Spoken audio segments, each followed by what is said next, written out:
Mira, o primeiro que me gustaría saber é por que decidiche ser arqueóloga.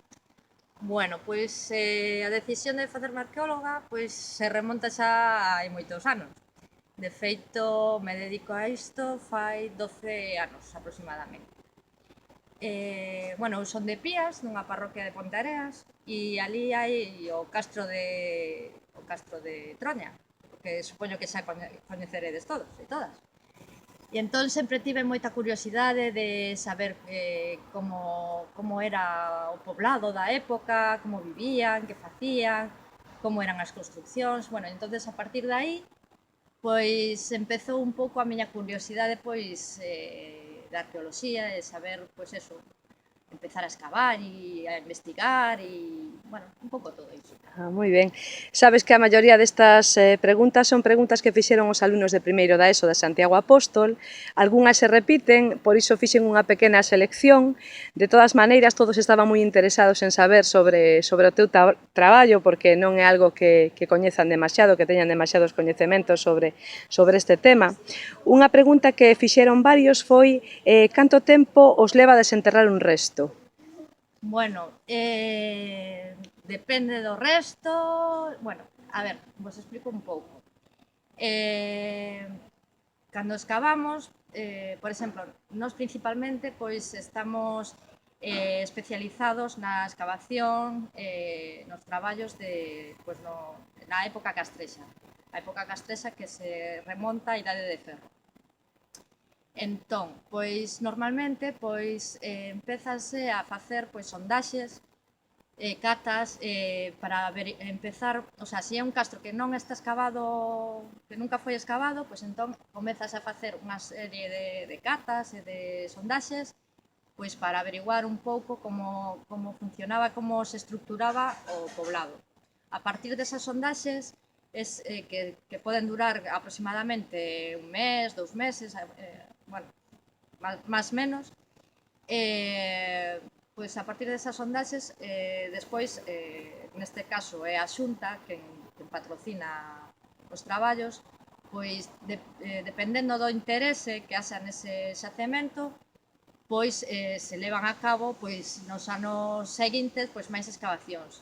Entón, pois unha vez feitas esas sondaxes, comezas a facer as excavacións en área, que normalmente pois eso tamén abarca un tempo de un mes, mes e medio, algo así. Pero nunca se chega a excavar todo o castro. O sea, se determina basicamente as zonas máis interesantes e nada, pois eso, as campañas soen ser de varios meses e continuadas nos anos, nos seguintes anos. O xacemento máis escavado é no que estou actualmente, que é o xacemento de San Cibrán de Las, que está cerca de Carballiño.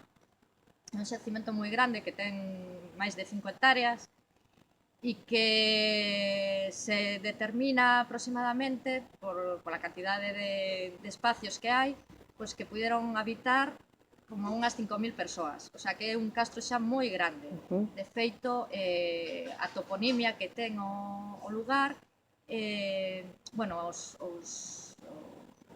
veciños dali lle chaman a cidade, a Cibidá.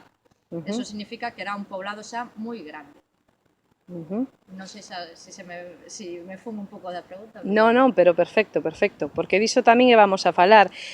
Por exemplo, cal foi o descubrimento máis importante despois de tantos anos que levas na arqueoloxía? Porque quero recordar, creo que me dixeches que levabas 12 anos xa neste mundo, non? Pois si, logo 12 anos, e bueno, ao longo dos anos pois apareceron pois moitas cousas interesantes. Por exemplo, no castro no que vos comentei antes de San Cibrán, pois apareceron pois xoias moi bonitas, moi traballadas, como anéis, pulseiras, un puñal de antenas que é moi bonito, que está moi elaborado, moi traballado, fíbulas que eran broches que se colgaban nas capas, bueno, moitas cousas. O máis antigo, o que é máis antigo, o descubrimento máis antigo que fixéchedes?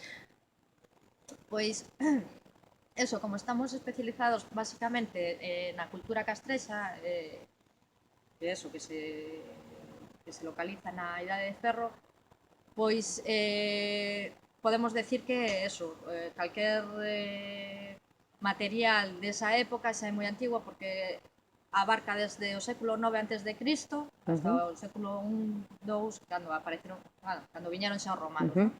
Entonces, calquer elemento que apareza nun castro, pois xa sabemos que é un material xa moi antigo. Canto tempo os leva a desenterrar un resto? Bueno, o resto pode ser desde un fragmento de cerámica hasta un muro, o sea, un muro de unha cabaña. Entonces, xa canto tempo nos leva? Bueno, pois é un proceso lento, porque hai que ir retirando as capas da terra, bueno, primeiro se quitan as capas superficiais e tal, entonces cando empezan a aparecer os restos, son os restos murarios, os restos das cabañas, e hasta que se remata a excavación, que o que vos decía antes, de mes e medio, pois non está terminada o traballo, o sea, non, o sea, hasta que se remata a excavación non se... Non está. Mira, e como sabes que nun lugar hai restos arqueolóxicos? Bueno, pois xa lle comentaba antes a vosa profe que, bueno, hai moitos indicios que nos señalan que nun lugar pode haber un xacemento. Desde a toponimia, que son os nomes dos lugares, que seguramente vos viviredes cerca dun sitio que se chame a Croa do Castro ou o Castro de tal sitio ou a Moura de non sei canto, o sea, hai determinados nomes, toponimios que nos indican que hai restos de poblados antigos. Desde a toponimia, desde as lendas antiguas que contan a xente maior, e despois tamén hai un estudio da fotografía aérea, que fotografía que se fixo ao comezo do século pasado, e hai un aparato que se chama estereoscopio e con eso podense ver as fotos en 3 dimensións, de maneira que podes ver a orografía da superficie que se pode traballar e se ve en 3 dimensións, de maneira que se hai algún castro, por exemplo, vese xa as estructuras, a muralla, os fosos, entonces aí sabemos que pode haber un xacemento ou un campamento romano, pois tamén se ve o debuxo do que sería o campamento romano e de algunhas estruturas do interior. Mira, e que ferramentas utilizades para excavar? Aparte deste aparatiño que nos comentas, tedes así ferramentas que utilicedes a miúdo? Vale. Ademais do pinceliño, usamos ferramentas moito máis brutas, como é o pico, a pala, o sacho, pois escobas, paletíns, o sea, cando empezamos o traballo máis grueso, ao principio de todo, pois usamos o pico para empezar a quitar as capas superficiales onde está a erva, e despois a terra de colmatación, que despois de 2000 anos, claro, vais erosionando e as estruturas antiguas do poblado vaise cubrindo de terra. Entonces, nesas primeiras capas, pois se retira todo, pois eso, con un pico, unha pala, se retira co carretillo, e despois, cando empezamos a topar as estruturas, pois xa é un traballo un pouco máis delicado, empezamos a quitar a terra pois con paletín, con paletas. E para adaptar un material, para saber exactamente de que época é? Bueno, pois os materiais, por exemplo, a cerámica, dependendo do grosor que teña, de como está feito, pois sabemos se é máis antigo ou non, e despois o que nos indica tamén a antigüedade moitas veces é a decoración que ten. A decoración da cerámica é como se fora a moda naquel momento, pois sabemos que, por exemplo, se hai unha decoración de trisqueles, era moi típica da zona da costa de Galicia, e normalmente usábase no século II e no século III antes de Cristo. Entonces, moitas veces a cerámica xa nos axuda, pois eso, pois a determinar un pouco o tempo que ten o xacemento. Tamén, ademais da cerámica, pois materiais de bronce, eso, pois o que vos decía antes, as fíbulas, ou a tipoloxía das fíbulas e do material en xeral, pois nos indica de que tempo é o